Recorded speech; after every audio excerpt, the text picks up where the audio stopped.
అప్పుల బాధలు వెంటాడుతున్నాయా? అయితే 6 జేవిఆర్ వారి జాతిరత్నాలు ధరించండి.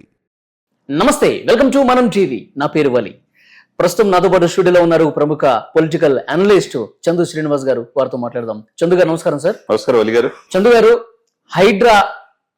హైదరాబాద్ లో ముఖ్యంగా చెరువుల్ని, తర్వాత నాలాలు, ప్రభుత్వ భూములు, పార్కులు ఎవరైతే కబ్జా చేసేసి నిర్మాణాలు చేపడతారో, అక్రమ నిర్మాణాలు ఉన్నాయో వాటిని అసలు ఎలాంటి పక్షపాతం లేకుండా కూల్చి పడేస్తాము. ఇంకా అదనపు పవర్స్ కూడా రేవంత్ రెడ్డి గారు హైడ్రాకి ఇచ్చిన పరిస్థితి మనం చూస్తున్నాం. అంటే ఇది సరైన దారిలోనే పోతుందా, లేదంటే సామాన్య మధ్యతరగతి పేద వర్గాలు ఇబ్బంది పడుతున్న పరిస్థితి ఉందా? మీ ఆలోచన ఏంటి? ఇప్పటి వరకు జరిగిన ఈ కూల్చివేతలో మీ అభిప్రాయం ఏంటి? అంటే నిన్నటి వరకు వాళ్ళు హైడ్రా ఏర్పడిన తర్వాత నిన్నటి వరకు వాళ్ళు ప్రభుత్వ భూములు 161 ఎకరాలు స్వాధీనం చేసుకున్నారు. దానివల్ల ఆదాయం 1000 కోట్ల రూపాయల ఆదాయం చూపించారు, ప్రభుత్వ ఆదాయం. ఎందుకంటే ఇది సహేతుకంగానే వెళ్తుంది. హైడ్రా అనేది రేవంత్ రెడ్డి గారి మానస పుత్రిక అని చెప్పే తీసుకొచ్చాడు. సమర్థవంతమైన రంగనాథ్ గారిని కమిషనర్ చేశాడు. ఎందుకు చెరువులు ఆక్రమించుకోవాలి? ఎందుకు ప్రకృతిని వీళ్ళ చేతిలో తీసుకున్నారు? ఎందుకు గండిపేట జంట నగరాలకి జలాశయాలుగా గండిపేట ఉంటే దాన్ని మోక్షంగొండ విశ్వేశ్వరయ్య గారు నిర్మిస్తే ఎందుకు దాన్ని కూడా చుట్టూ ఫామ్ హౌస్లు పెట్టుకుంటున్నారు? ఈ అగర్భ సీమంతులు, బాగా ధనికులు ఎవరి భూమి ఉందని ఆక్రమించుకుంటారు. వీళ్ళకి డ్రైనేజ్ సిస్టమ్ లేక ఆ డ్రైనేజ్ని ఆ గండిపేటలో వదిలితే ఆ నీళ్లు మనం తాగాలా అనేది ముఖ్యమంత్రి గారి ప్రశ్న. మేధావుల ప్రశ్న కూడా అదే. అంటే మీరు అగర్భ సీమంతులుగా ఉండి చివరికి చెరువులు కూడా ఆక్రమించుకుని ఫామ్ హౌస్లు కట్టుకుంటే సామాన్య మానవుల పరిస్థితి ఏంటి అని అడుగుతారు. ఫస్ట్ ఎవరిది కొట్టారండి? వలి గారు, మాజీ రక్షణ శాఖ మంత్రి పల్లరాజు గారు. ఆయన కాంగ్రెస్ కాదా? ఇప్పుడు మళ్ళీ పార్టీ అంటున్నారు.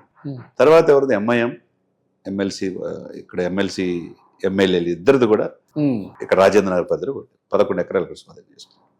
ఒక్క మెయిన్ ఇక్కడ అమీన్పూర్ చెరువులోని 51 ఎకరాలు, తమ్మిడిగుంట నాగార్జున గారి దాదాపు 4.5 ఎకరాలు అండి అక్కడ. అంటే ఇక్కడ ఎవరు పెద్దవాళ్ళు, ఎవరు చిన్నవాళ్ళు కాదు. ఇక్కడ నష్టం ఎవరికి ఉంటుంది? 10% మాత్రమే తప్పితే 90% హ్యాపీగా ఉన్నారు. ఇప్పుడు హైడ్రా డిజాస్టర్ ప్రజల ఆస్తులు సంరక్షించేది, ప్రభుత్వ ఆస్తులు సంరక్షించాలి. చెరువులు, నాలాలు, కుంటలు ఏమి లేకుండా ఆక్రమించుకుంటే. కానీ సార్, మొన్న విల్లాలు వరుసగా కూల్చేసినప్పుడు కనీసం వాళ్ళు ఇంట్లో ఉన్న సామాను కూడా బయట పెట్టుకోవడానికి సమయం కూడా ఇవ్వకుండా కొంత దుర్మార్గంగా కూల్చేశారని చెప్పి వాళ్ళు మాట్లాడేది కూడా మనం విన్నాం. అంటే మానవతా దృక్పథం కొరవడింది సామాన్యుల పట్ల. ఏమంటారు? ఇప్పుడు పెద్ద పెద్ద వాళ్ళు ఫామ్ హౌస్లు, కన్వెన్షన్లు కూల్చినప్పుడు ఇబ్బంది ఉండదు సార్, కానీ నివాస సముదాయాలు కూల్చినప్పుడు ఈ సమస్య వస్తుంది. వలి గారు, లక్ష్మీ శ్రీనివాస కన్స్ట్రక్షన్ అని చెప్పి ఒక గుర్రం విజయలక్ష్మి అని ఆమె కన్స్ట్రక్షన్, ఆమె మీద అనేక ఆరోపణలు ఉండి లేడీ డాన్ అని కూడా అంటున్నారు, మరి మనకు తెలియదు. ఆమె ఈ బఫర్ జోన్లు ఎఫ్టీఎల్లో విల్లాలు కట్టింది. 2 కోట్లు, 1.5 కోటి అమ్మింది. తక్కువ కోసం నేను వాళ్ళు కొనుక్కునేటప్పుడు అన్నీ ఉండేలా చూసుకోవాల్సిన బాధ్యత వాళ్ళది. ఓకేనా?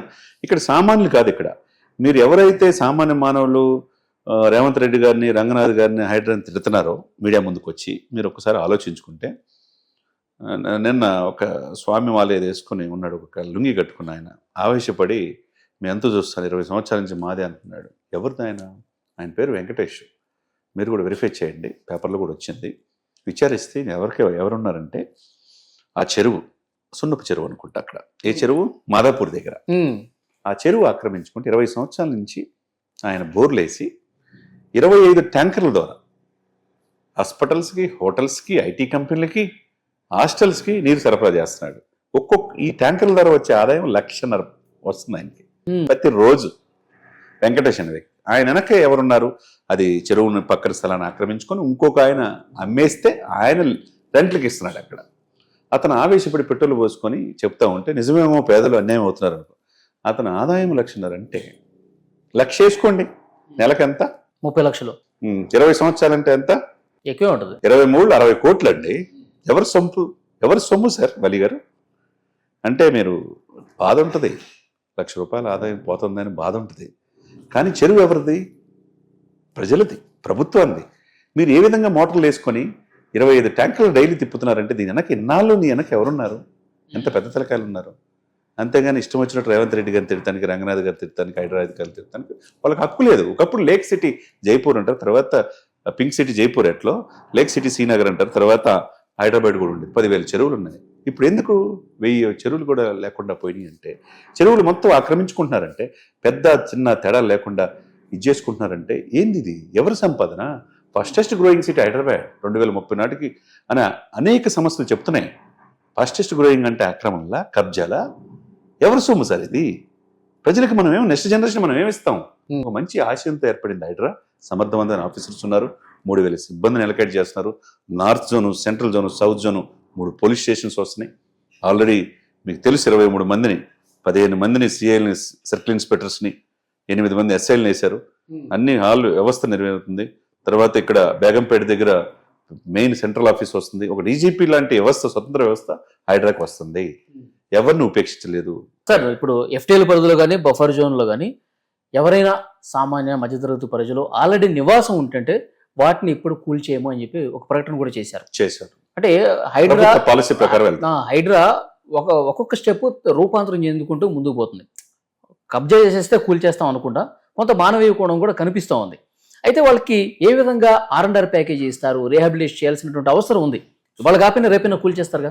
సో అలాంటి వాటికి విషయానికి సంబంధించి ఎలాంటి విధి విధానాలతో ముందుకు పోయావు? ఇక్కడ ఏంటంటే అండి, ఒకటి మూసీ నది పరివాహ ప్రాంతాన్ని మొత్తం ప్రక్షాళన చేస్తారు. దాదాపు 10,000 మందో 11,000 మందో ఉన్నారు. అక్కడ నిర్వాసితులు చాలా ఇబ్బంది పడతారు. వాళ్ళందరికీ కూడా డబుల్ బెడ్రూమ్స్ ఇస్తాం అని చెప్పేసి ముఖ్యమంత్రి గారు వాగ్దానం చెప్పాడు. అదే సమయంలో హైడ్రా ఏంటంటే సామాన్య మానవ జోలికి ఎవరికి వెళ్తలే. ఇక్కడ ఒకవేళ ఉన్న నోటీసులు ఇచ్చేసి వాళ్ళకి ఆల్టర్నేటివ్ అనేది చూసి ప్రభుత్వ పాలసీ ప్రకారం కొడతా ఉంటున్నారు తప్పితే, ఇక్కడ కొడుతుంది ఎవరి ఆక్రమణకు గురయ్యి ఆగర్భ సీమంతులు కొడుతున్నారు. జంటనగర్ జలాశయాల్ని, ఉస్మాన్ సాగర్, హిమాయత్ సాగర్ని ఆ సరౌండింగ్ ఆక్రమించుకొని విల్లాలు కట్టి గండిపేట పరిసర ప్రాంతాలు ఆక్రమించుకోవాలని కొడుతున్నారు. చెరువులను ఆక్రమించిన అగ్రసీని సినిమా నటులుగా ఉన్న వాళ్ళని కొడుతున్నారు. పెద్ద ధనవంతులుగా భావించి కాటసాని రాంభూపాల్ రెడ్డి, మాజీ ఎమ్మెల్యే పాణ్యం, వైఎస్ఆర్సీపీ 21 ఎకరాలు ఆక్రమించుకున్నాడంట. ఏంటి సార్ ఇది కాదు కదా మనం కోరుకున్నది.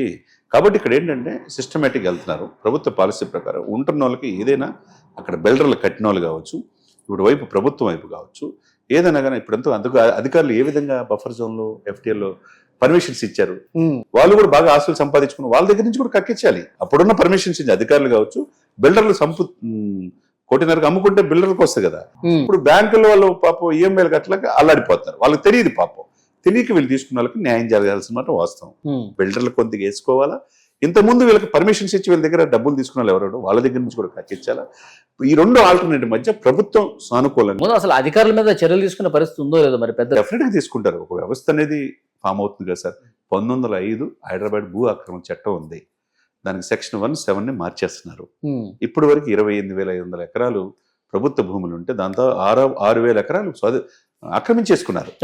ఈ 6,000 ఎకరాల్లో భాగంగా ముందు 161 ఎకరాలు మాత్రం ఇప్పుడు స్వాధీనం చేసుకున్నారు. అది కూడా 1,000 కోట్ల స్వాధీనం చేసుకున్నారు. స్టెప్ బై స్టెప్ వెళ్తారు. మొన్న కొలతలు తీసుకున్నారు కేటీఆర్ ఫామ్ హౌస్, నెక్స్ట్ కొట్టేస్తారు. అది కూడా అధికారులు చేసుకున్నారు. అది కూడా ఈ రోజు రేపు ఉంటది. పెద్ద జన్వాడ ఫామ్ హౌస్, తర్వాత సల్కన్ చెరువు, ఓవైసీ హ్యూమానిటరీ గ్రౌండ్స్ లో కొద్దిగా పిల్లలకి ఆల్టర్నేట్ చూసిన తర్వాత అది కూడా కొట్టేస్తా ఉన్నారు.